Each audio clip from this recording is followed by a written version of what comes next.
And joining the discussion now is Eric Mandel, founder and director of the Middle East Political Information Network and senior security editor at the Jerusalem Report. Eric, thank you so much for being with us tonight. Now, this, of course, is a rapidly developing story with new details coming out in a pretty steady flow.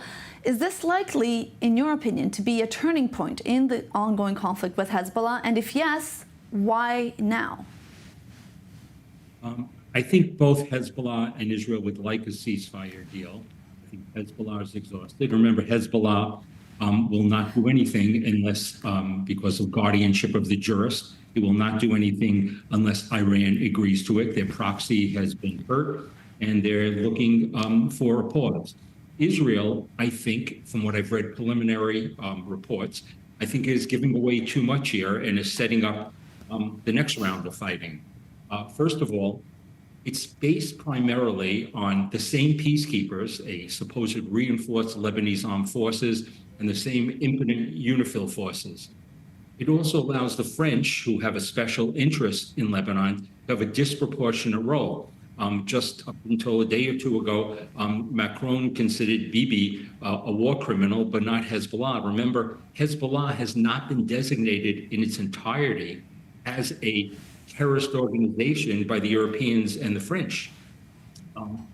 So will the northern residents, the bottom line, go back? And from what I know and people I speak with, and I work with a think tank up there, and I just was actually texting with a soldier up in the north, they are incredibly skeptical. And I think a big part of this is because of pressure being put on by the American administration. And remember, it was Amos Hochstein who's negotiating here, who's the one who convinced Israel to accept that maritime deal a few years ago, saying that Hezbollah is going to have less reason to be involved in a war. So I have so many things that I am skeptical about this deal. Right. And that's not, I don't want a ceasefire, but I think it's one that's being made under pressure. All right. And I wanted to pick up on something that you were talking about, that the deal hasn't even been published yet. And already we're hearing mayors and residents of Israel's northern communities pushing back on it and showing skepticism, as you're mentioning here, some calling it a surrender. Now, we know that Netanyahu has been working on and is working on how to present the deal to the Israeli public. Not that the Israeli public isn't ready for a ceasefire deal, but what are the main points that this deal would need to focus on to be well received here?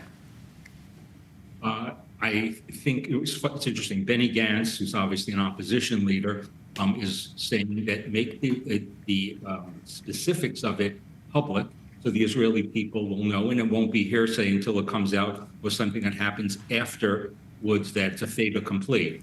So what do the people in the North want? I've been on the border and on the front line 6 times since October 7th. I've been with the leadership of the North and the Western Galilee all the way up to Metula and Kiryat Shmona. They are incredibly fearful of another October 7th attack. I've been to tunnels that Hezbollah has dug. Israel, as part of this deal, is withdrawing from every millimeter of southern Lebanon. And the question is, who is going to enforce that Hezbollah does not come back to within southern Lebanon over time, weeks, months, days, years? Who knows? Their goal is still going to be the same. And so you're trusting the French, you're trusting ineffective peacekeepers, and I don't believe that this is going to be longstanding. In a way, this is kicking the can down the road. Now, what Israel wants is the ability to have a free hand to respond to threats. And the Americans are supposedly going to give them a side letter. This is going to be as good as what happened in 2005 when Israel withdrew from Gaza 100%. And they said the first missile coming out of Gaza, Israel will respond and we'll all be with you. And we know how that's played out. So if Hezbollah starts going back in, infiltrating with the citizens that are going back to southern Lebanon, and Israel's saying, I'm seeing places that are threats, they're going to claim they're not immediate threats. So you're going to have to send them to some arbitration board. And the French will say, no, wait for this. I think once you go down this path, you have to accept the fact that it is going to be basically ineffective, and you're just pushing this down the road. All right, well, then let's talk about the alternative? Because as it looks like right now, we have more than a year of a war in Gaza. We've got rockets coming in across the northern border for also more than a year. And for the last few months, the situation in southern Lebanon and in Israel's north has really escalated. What's the alternative to reaching a deal? It's a very good point. When you're dealing with Lebanon, you're dealing with an actual state, a failed state, but you're also dealing with a state that is not just being run, is not militarily being run by Hezbollah. Hezbollah is part of the government. Hezbollah runs the Beirut airport. So can Israel effectively either weaken Hezbollah to a point where the other groups in Lebanon would take over, the Christians, the Druze, the Sunni Arabs? I doubt it. So the question is, can you get a better ceasefire, a more reliable one, one that doesn't rely on the French, that doesn't rely on UNIFIL, doesn't rely totally upon the Lebanese armed forces? Can you degrade Hezbollah even more? Where is that point where it is? That's a very difficult decision.